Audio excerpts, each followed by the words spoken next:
Uniform civil code लागू करने की बजाय हिंदू कोड बिल लगा दिया।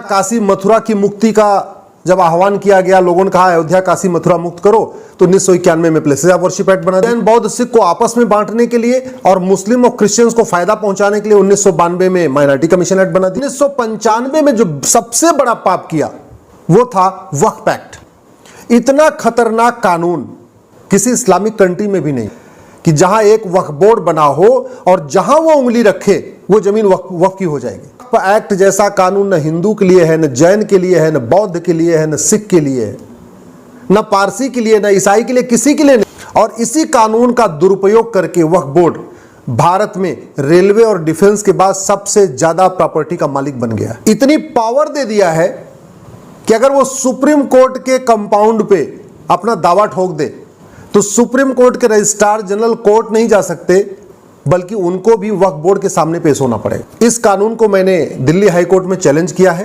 हिंदू का मतलब हिंदू, जैन, बौद्ध, सिख, जिन्होंने भी 120 PIL फाइल किया। भोपाल जो मध्य प्रदेश की राजधानी है, वहां से झाबुआ 700 किलोमीटर दूर है। झाबुआ में आदिवासी रहते हैं। ये वक्फ बोर्ड के लोग जाते हैं, आदिवासियों को कहते हैं ये जमीन वक्फ की है। वो झाबुआ का आदिवासी और नहीं खाली करना है तो कन्वर्ट हो जाओ, और अगर नहीं खाली करना है तो भोपाल आके जवाब दो। तो मजबूरी में आदिवासी क्या करे, अपनी जमीन बचाने के लिए कन्वर्ट हो जाता है।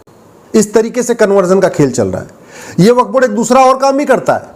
जो बड़े बड़े अमीर लोग हैं, यहां किसी की प्रॉपर्टी पे नोटिस भेजता है, यह कहता है भाई ये तो वक्फी प्रॉपर्टी है। अब चूंकि वक्फ बोर्ड की नोटिस के खिलाफ लोकल कोर्ट में जा नहीं सकते, आपको राज्य की राजधानी में जाना पड़ेगा। वक्फ बोर्ड का ऑफिस केवल राजधानी में ही होता है। सबसे बड़ी समस्या आ रही है जो पब्लिक लैंड है, यानी जैसे गाय का चारागाह होता है, खेल का मैदान होता है, पार्क होता है, ऊसर जमीन है, बंजर जमीन है, इस तरीके की जो पब्लिक लैंड होती है, जो किसी के नाम पे नहीं होती, उसको सरकार का नियंत्रण होता है। ऐसी जमीनों पे वक्फ बोर्ड कब्जा करता है। सबसे बड़ी बात, जो वक्फ बोर्ड में पूरा जो ट्रिब्यूनल, उसका कॉम्बिनेशन कैसा है? एक सांसद उसमें होगा, वो भी मुस्लिम, विधायक होगा वो भी मुस्लिम, एक एडवोकेट होगा वो भी मुस्लिम, एक उसमें स्कॉलर होगा, मुतवल्ली होगा, स्वाभाविक सी बात है मुस्लिम होगा, एक उसमें IAS होगा वो भी मुस्लिम होगा, और एक जुडिशियल मेंबर होगा वो भी मुस्लिम होगा। यानी 7 के 7 मेंबर इसके अंदर मुस्लिम होते हैं। सोचिए जरा, ऐसा कानून कांग्रेस ने 1995 में बनाया था। जब ये कानून पर डे हिंदू, जैन, बौद्ध, सिख की जमीनों पे कब्जा कर रहा है। इस कानून के जरिए एक्सटॉर्शन हो रहा है। इस वक्फ एक्ट कानून का दुरुपयोग करके धर्मांतरण हो रहा है। और एक बात और मैं बता दूं, ये वक्फ बोर्ड की जमीनों पे घुसपैठी आके रह रहे हैं। खेल वक्फ कानून का उपयोग करके हो रहा है, दुरुपयोग करके हो रहा है।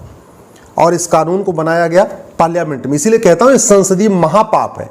संसदीय पाप तो है 1991 का प्लेसेस ऑफ वर्शिप एक्ट पाप है, 1992 का जो माइनॉरिटी कमीशन एक्ट है पाप है, लेकिन ये वक्फ एक्ट महापाप है। अच्छा, अगर मान लो ये माइनॉरिटी के नाम पे ये एक मान लो ये दलील है कि भाई ठीक है हमने अल्पसंख्यकों के लिए बनाया, तो केवल मुस्लिम ही अल्पसंख्यक हैं क्या भारत में?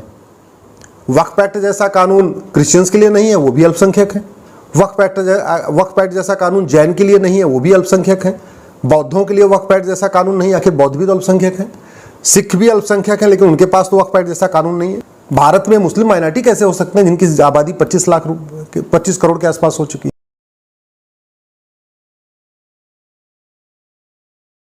नमस्कार। अभी आप सुन रहे थे सुप्रीम कोर्ट के जाने माने वकील अश्विनी उपाध्याय सर को।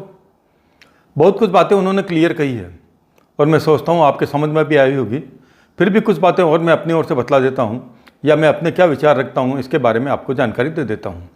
एक तरफ तो सांप्रदायिक सद्भाव के नाम पर वर्ग विशेष को रामायण, महाभारत, पुराण आदि में वर्णित स्थलों को कोर्ट में चुनौती देने के अधिकार तक से वर्शिप एक्ट के माध्यम से उन्हें मरहूम कर दिया गया।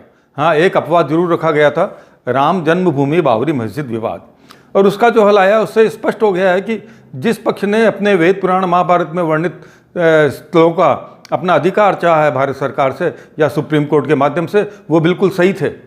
इस एक कोर्ट के फैसले ने यह सिद्ध कर दिया है राम जन्मभूमि बाबरी मस्जिद विवाद पर। तो इसका मतलब यह है कि जानबूझकर उन लोगों को अपने हक से महरूम किया गया है जो अपने पूजा स्थलों की मांग कर रहे थे। मेरे से बात एक समझ में नहीं बैठती है कि जिस देश में सर्वोच्च न्यायालय न्याय करने के लिए बैठा है, वहाँ न्याय पाने से वंचित कर दिया जाता है वहाँ के नागरिकों को, केवल इस बात को लेकर कि देश में सांप्रदायिक सद्भाव बना रहे। तो मैं ये जानना चाहता हूँ, क्या सांप्रदायिक सद्भाव बना हुआ है? सरकार ने ऐसे ऐसे कानून बना रखे हैं, एक तरफ तो लोगों को वंचित किया गया अपने अधिकारों का उपयोग करने के लिए, और एक तरफ लोगों को असीमित अधिकार दिया गया है। मैं बात कर रहा हूँ वक्फ बोर्ड की। आप जानते हैं वक्फ बोर्ड क्या है? वक्फ बोर्ड की स्थिति इतनी मजबूत है कि यदि वो यह कह दे कि सुप्रीम कोर्ट की बिल्डिंग मेरी है, ये राष्ट्रपति भवन मेरा है, तो राष्ट्रपति भवन को या सुप्रीम कोर्ट को वक्फ बोर्ड के सामने जाके प्रमाणित करना होगा कि ये ज़मीन हमारी है, आपके नहीं है। और आप जानते हैं वहाँ कौन लोग बैठे हैं? वहाँ 7 लोग बैठे हैं वर्ग विशेष के। तो वो किसके हक में फैसला करने वाले हैं? क्यों सर्वोच्च न्यायालय तक को ऐसे मामलों में दखल देने से रोक दिया गया है? किसी भी लोकतांत्रिक देश में क्या इस तरह सरकार नागरिक अधिकारों का हनन कर सकती है? ये एक सोचने वाली बात है, और इसी बात को अश्विनी उपाध्याय सर को सुप्रीम कोर्ट के माध्यम से उठा रहे हैं। तो सोचने वाली बात यह कि जिस देश के संविधान के अंदर धर्मनिरपेक्ष शब्द लिखा गया हो, वहाँ धर्म के आधार पर आयोग का गठन किया जाता है, धर्म के आधार पर सब्सिडीज दी जाती है। तो ये कहाँ तक का न्याय है? तो साथियों, आज के इस वीडियो में एक एक शब्द महत्वपूर्ण है। आपको इस वीडियो को 1 बार नहीं, 2 बार नहीं, 3 बार देखना चाहिए और इस पर मनन करना चाहिए। केवल देखने से कुछ नहीं होता है, इस पर आप मनन कीजिए, मंथन कीजिए, चिंतन कीजिए कि आखिर क्या एक लोकतांत्रिक देश के अंदर इस तरह एक वर्ग विशेष को अधिकारों से असीमित अधिकार दिए जाते हैं और वर्ग विशेष के अधिकारों को छीन लिया जाता है। यह सोचने वाला विषय है। यदि आप और विस्तार से जानना चाहते हैं कि ये वक्फ बोर्ड क्या है, इसके क्या अधिकार है, तो मैं अलग से एक वीडियो और बनाने जा रहा हूँ। वैसे इस वीडियो में बहुत कुछ कवर किया जा चुका है। अब मैं आपको यह नहीं कहूँगा कि आपको मेरे चैनल को सब्सक्राइब करना है, नहीं मैं आपको यह कहूँगा कि इस वीडियो को अधिक से अधिक शेयर करना है, नहीं मैं आपको ये कहूँगा कि इस वीडियो को अधिक से अधिक लाइक करना है, मगर यह ज़रूर कहूँगा कि आप क्या चाहते हैं, आप क्या सुनते हैं, आप क्या समझते हैं, आप क्या सोचते हैं। इस वीडियो के कमेंट बॉक्स में जाकर अपनी राय ज़रूर जाहिर करें। ज़रूरी नहीं है आप मेरे मत से सहमत हो, ज़रूरी नहीं है कि आप मैंने जितनी बातें बताई है या अश्विनी सर ने जितनी बातें बताई है उनसे आप सहमत हो, मगर आप सोचते क्या हैं ये तो पता चलना चाहिए। इसलिए आप वीडियो के कमेंट बॉक्स में ज़रूर जाएं, शेयर करें न करें, लाइक करें न करें, मेरे चैनल को सब्सक्राइब करें न करें, मगर एक काम जरूर करें कि कमेंट बॉक्स में जाएं और ये बताएं कि आप क्या सोचते हैं। धन्यवाद। आज के वीडियो में सिर्फ इतना ही, फिर मिलेंगे किसी इसी तरह के विषय के साथ। धन्यवाद। वंदे मातरम।